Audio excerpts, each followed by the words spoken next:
इंदिरा जी जब हारी रायबरेली से तो नाराज नहीं हुई आपसे। उस हार से वो सीखी, उस हार से उनके मन में ये भावना आई कि हाँ, जनता मुझसे नाराज है, मैंने कुछ गलत हो सकता है किया है, और फिर उस पर मंथन करके उन्होंने एक दूसरा रास्ता, अलग रास्ता पकड़ा और अगली बार चुनाव जीती।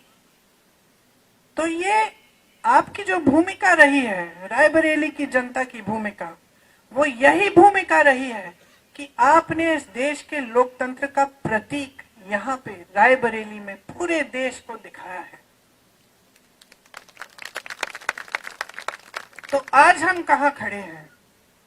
आज देश की परिस्थितियां जो हैं कई स्तरों पे उनसे अलग नहीं है जो उस समय ब्रिटिश साम्राज्य की ने परिस्थितियां बनाई थी।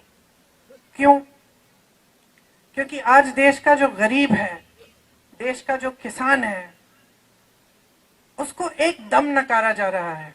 जितनी भी नीतियां 10 सालों में नरेंद्र मोदी जी की सरकार में बन रही हैं, वो किसी गरीब के बारे में सोचते हुए या उसकी समस्याओं को सुलझाने के लिए नहीं बन रही है, वो बड़े बड़े खरबपतियों के लिए बन रही है।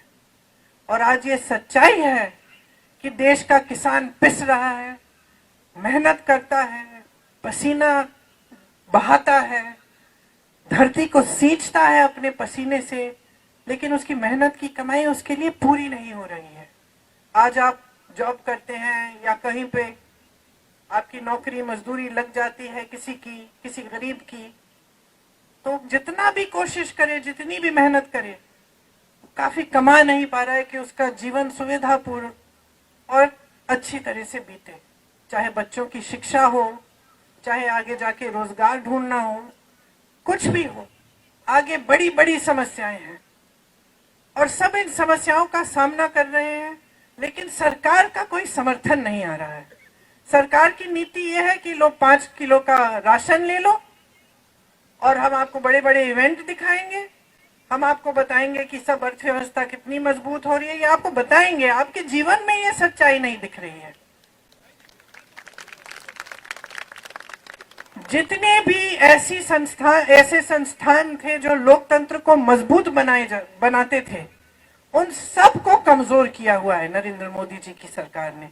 चाहे आप मीडिया को लें, चाहे आप कोर्ट्स को लें, न्यायपालिकाओं को लें, सबको पूरी कोशिश रही है कि इनको कमजोर किया जाए। चाहे आप संसद को लें, ये पूरी कोशिश रही है कि संसद की मजबूती भी कम की जाए, क्योंकि इनकी ये नीति है और इनकी ये इच्छा है कि जनता के जो अधिकार हैं वो कमजोर रहे और इनकी जो सत्ता है वो बढ़ते जाए। ये एकदम हमारे लोकतंत्र के जो असूल हैं उसके विपरीत है। आज देश में जो हो रहा है उसको समझना बहुत जरूरी है। मैं जानती हूँ आप बहुत सक्षम कार्यकर्ता हैं कांग्रेस के, पूरी तरह से आप जानकार हैं, आप समझते हैं कि देश में क्या क्या हो रहा है, राजनीतिक तौर पे भी, सामाजिक तौर पे भी। आप देख रहे हैं कि नफरत फैलाई जा रही है, आतंक भी फैलाया जाता है इनके उम्मीदवारों से। आप यहाँ रायबरेली में आपने खुद देखा है कि चुनाव आता है तो डर भय फैलाया जाता है, और चुनाव के समय भी, अगर चुनाव के समय नहीं तो बाकी समय के लिए भी ये परिस्थितियां रहती हैं आपकी कि आपको दबाने की कोशिश होती है, आपका शोषण किया जाता है। तो ये वो राजनीति नहीं थी जिसकी नींव महात्मा गांधी जी ने डाली।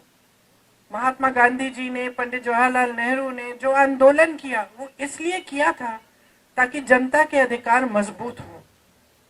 शायद वो सोच भी नहीं सकते थे कि एक दिन एक ऐसी सरकार आएगी इस देश में जो उन्हीं को देशद्रोही कह के ये कहेगी कि अगर हमें 400 सीट दे दो हम संविधान को बदल डालेंगे। वो सोच भी नहीं सकते थे शायद कि ऐसी स्थिति देश में कभी आएगी कि देश के प्रधानमंत्री जो भाषा इस्तेमाल कर रहे हैं या जिस तरह की बातें कर रहे हैं चुनाव के समय, वो अपने पद का स्तर इतना गिरा देंगे कि अपने पद की गरिमा के बारे में सोचेंगे ही नहीं, कि अपने पद की अहमियत के बारे में का आदर भी नहीं करेंगे। और शायद वो ये सोच भी नहीं सकते थे कि एक ऐसा दिन आएगा जब हमारी जनता की को कमजोर करने की कोशिश सरकार करेगी। हमारे देश की, हमारे धर्म की परंपरा रही है। किसी भी गुरु की सीख आप देख लीजिए, पूरे हिंदू धर्म में, कल्याण सिंह जी, सिख धर्म में भी, सब धर्मों में जो भी परंपरा रही है, जो भी हमें सिखाया गया है, वह यही सिखाया गया है कि सेवा का धर्म होना चाहिए, सत्य के पथ पे चलना चाहिए, और देश में जनता जो है, जो गरीब है, जो किसान है, जिसके पास कम है, जो कमजोर है, वही सर्वोपरि होना चाहिए। यही हमारी राजनीति का हमेशा आधार रहा है। आप यहाँ सोनिया जी के संसदीय क्षेत्र के कार्यकर्ता हैं, आप जानते हैं कि हमने हमेशा किन असूलों को आगे रखा है, किस तरह से हमने काम करने की कोशिश की है। हमने विकास को सर्वोपरि रखा। यहाँ किशोरी जी ने आपको बताया, लेकिन बताने की जरूरत नहीं है, आप जानते हैं, चाहे एम्स हो, चाहे कुछ भी हो, चाहे आईटीआई हो, चाहे कुछ, पूरे अमेठी में जितना विकास एक समय में किया गया था, जब क्षमता थी, सरकारें थी, तो पूरा विकास हमने कराया, और इसमें हम कभी पीछे नहीं हटे। मैं हमेशा मिसाल देती हूँ कि मैं अपने पिताजी के साथ अमेठी आती थी, और उसी तरह से आप जानते हैं कि माता जी के साथ कई बार रायबरेली आई। गांव में हम जाते हैं, जनता डांट देती है, कोई कह देता है कि भाई सड़क नहीं बनाई, हमने आपको नल के बारे में पूछा था, 6 महीने हो गए, साल भर हो गया, आपने अभी तक नल नहीं लगवाया। ये एक आपका अधिकार रहता है। यही हमारी राजनीति रही है कि आपका अधिकार है, आप डांटो, आप नाराज हो, आप सवाल उठाओ, आप लड़ो हमसे। कितनी बार आपने डांटा है मुझे, एक आध बार मैंने भी डांट दिया, उसके लिए माफी मांग ली। तो ये हमारी राजनीति यही रही है कि अधिकार आपका है, सत्ता देने वाले आप हैं।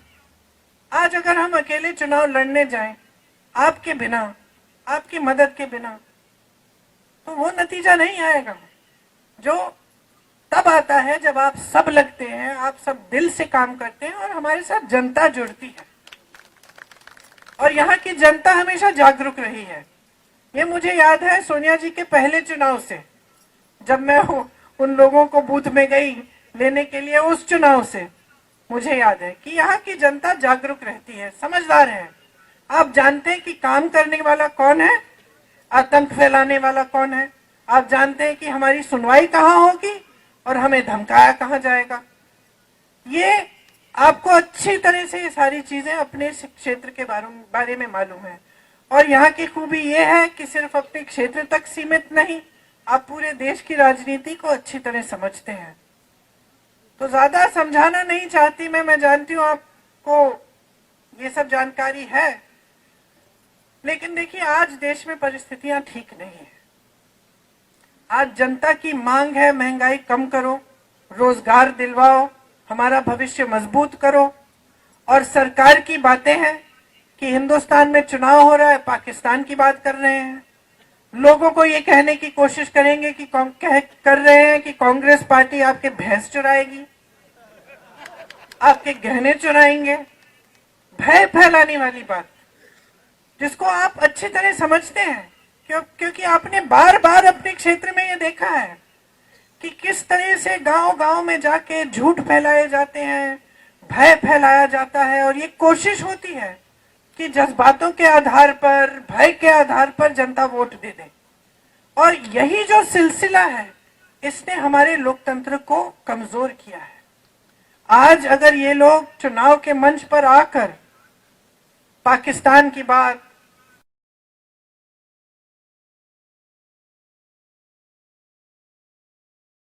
पर आंच आने वाली है, या आपको घबराने की जरूरत है, तो आप समझते हैं कि ये इसलिए कर रहे हैं क्योंकि इससे आपके जज्बात उभरेंगे और इनको वोट मिलेंगे।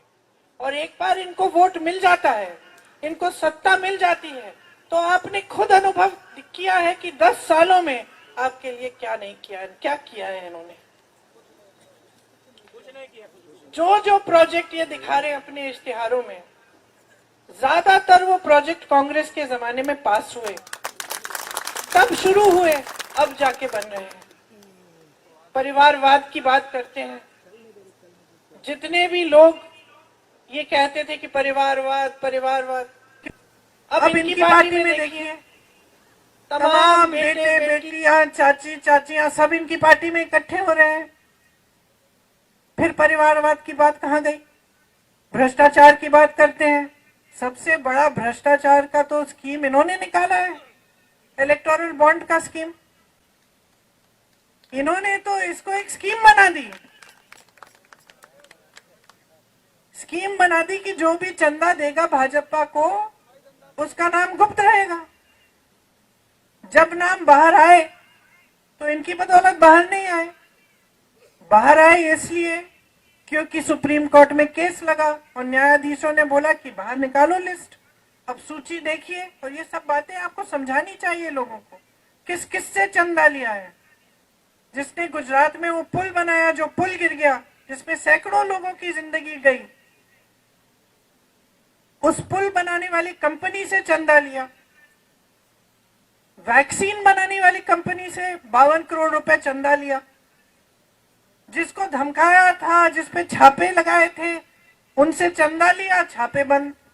जिसपे केस लगाए थे, चंदा लिया, केस बंद या ठंडे बस्ते में। और इसका नतीजा क्या हुआ कि भाजपा दुनिया की सबसे अमीर पार्टी बन गई, दुनिया की सबसे अमीर पार्टी। वो आपकी भावनाएं कैसे समझ पाएंगे? आपने हमेशा जो काम किया है एक भी पैसा लेने के बिना किया है। आपको वेतन नहीं मिलता, आप कांग्रेस के कार्यकर्ता हो, आप जन सेवा करते हो, सेवा की भावना से करते हो। उन्होंने दुनिया भर का चंदा इकट्ठा करके अपनी पार्टी को दुनिया की सबसे अमीर पार्टी बना दी। और वो कहते हैं कि कांग्रेस पार्टी भ्रष्ट है, कांग्रेस के खाते बंद कर देते हैं चुनाव के समय, दो सीएम को जेल में डाल देते हैं चुनाव के समय। ये सब क्यों कर रहे हैं? सिर्फ सत्ता में रहने के लिए।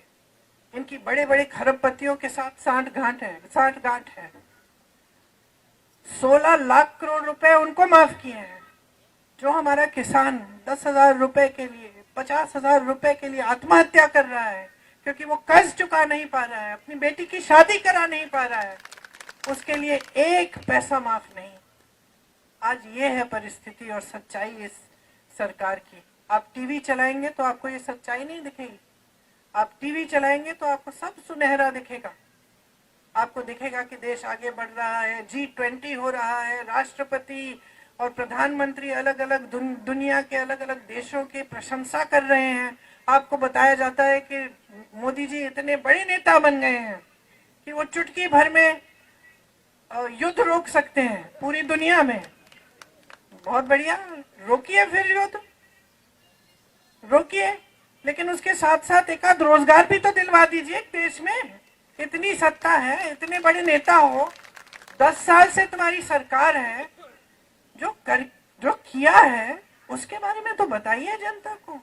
लेकिन जनता का इस कदर निरादर हो रहा है आज हमारे देश में कि नेता समझ गए हैं कि उनको जनता को कोई के प्रति कोई जवाबदेही नहीं है, उनकी जवाब देने की जरूरत ही नहीं है। एक बात मेरे मन में बैठ गई, जब मैं यहाँ 22 में चुनाव के लिए काम कर रही थी, बघेल जी आए थे और मैंने कहा था उनके लिए हमने आयोजित किया था एक प्रोग्राम जिसमें वो बिजनेस के लोगों से वो उनकी बातचीत हो रही थी। तो उसके बाद जब बघेल जी आए और मैंने पूछा कि भाई कैसा रहा प्रोग्राम, तो बताने लग गए कि दीदी यहाँ एक बड़ी अजीब परिस्थिति है। मैंने कहा क्या? कहते सवाल नहीं पूछते, ज्यादा थोड़े डरे हुए हैं लोग। तो मैंने कहा आपको क्या लगता है क्यों? तो कहते हैं दबाव रहता होगा, सरकार का दबाव रहता होगा। फिर उन्होंने एक बात कही, कहा है कि दीदी हमारे छत्तीसगढ़ में तो एकदम अलग है। तो मैंने कहा क्यों? कहते देखिए हमारा जब ध्यान काम पे रहता है ना, तो जनता हमको कुछ भी पूछ सकती है। हमें मालूम है कि हमें काम के आधार पर वोट लेना है, तो हमारी जवाबदेही जनता के प्रति रहती है।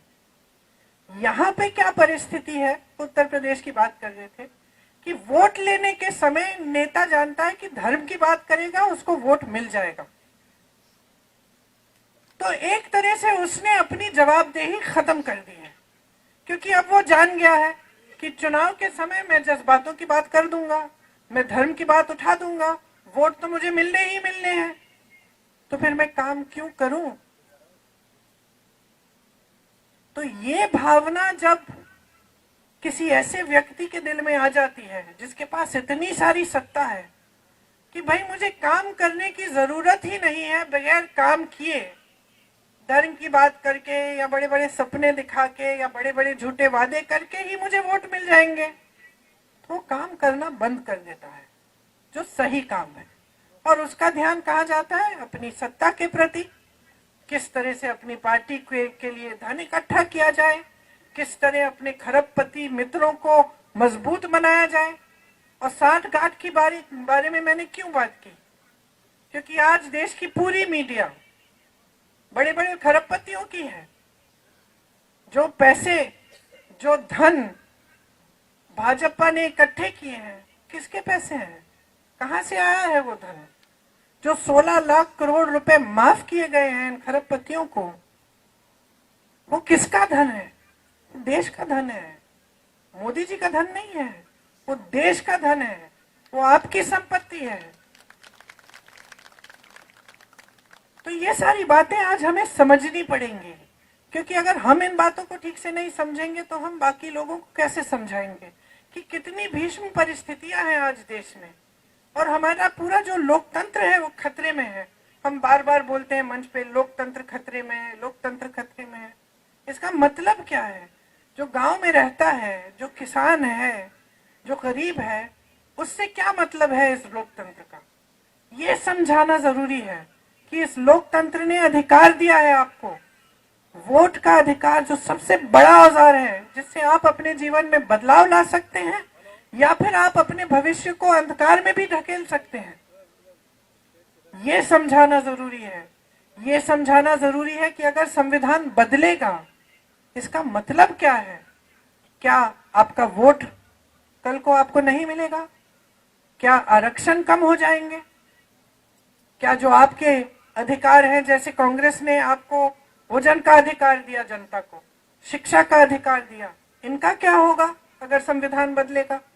ये सब बातें समझानी बहुत जरूरी है। बाकी शायद 329 घंटे हैं अभी से लेकर चुनाव तक।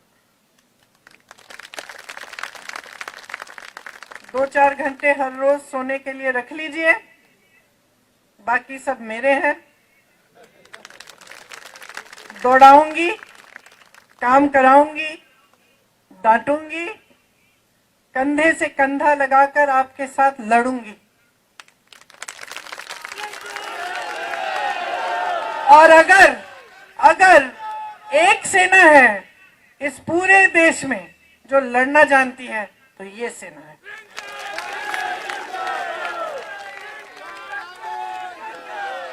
अगर किसी के दिल में भय है तो अभी पीछे हट जाए, इसके बाद में मैं पीछे नहीं हटने दूंगी। हमें लड़ना है, एक साथ लड़ना है, और दोनों अमेठी और रायबरेली में चुनाव जिताना है। ये राहुल भैया का चुनाव है, ये राहुल भैया का चुनाव है हम सबके लिए। हम सबके लिए एक निजी बात है, हमारे सम्मान की बात है, लेकिन इससे बहुत बड़ा चुनाव भी है। आज जो रायबरेली और अमेठी से संदेश जाएगा वो इस देश के लोकतंत्र को बचाने का संदेश जाएगा। ये वो किला है, ये वो किला है जो भाजपा गिरा नहीं पाई पिछले चुनाव में। ये वो किला है जिसकी रक्षा आपने की। यहां से हमेशा इस देश को सही संदेश ही जाता है। जब ये संदेश हमारे पक्ष में नहीं गया, मैंने बात की इसके बारे में, इंदिरा जी के बारे में, तब भी आप जागरूक थे, आज भी आप जागरूक हैं। यहां से जो आप संदेश पूरे देश में भेजेंगे उसकी चर्चा पूरी दुनिया में होगी।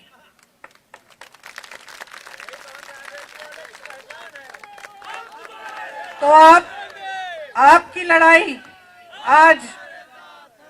लड़ाई आज सिर्फ राहुल गांधी जी के लिए नहीं है। आपकी लड़ाई सिर्फ हमारे लिए, अपने लिए नहीं है। आपकी लड़ाई अपने गांव के हर एक व्यक्ति के लिए है, अपने शहरों के लिए है, अपने प्रदेश के लिए है और अपने देश के लिए है। इस मिट्टी के लिए है जिसके लिए बड़े बड़े नेता शहीद हुए। आज परिस्थितियां ये है कि इंदिरा गांधी जैसी शहीद महान महिला को ये लोग देशद्रोही कह रहे हैं। यहां आपके साथ कंधे से कंधा लड़ा के लड़ी, हमेशा सही पथ पर, सत्य के पथ पर चली। महान संघर्ष हुए उनके जीवन में, आपने साथ दिया। जब आपको टोकना था आपने टोक भी दिया, साथ नहीं छोड़ा। ना उन्होंने आपका साथ छोड़ा, ना आपने उनका साथ छोड़ा।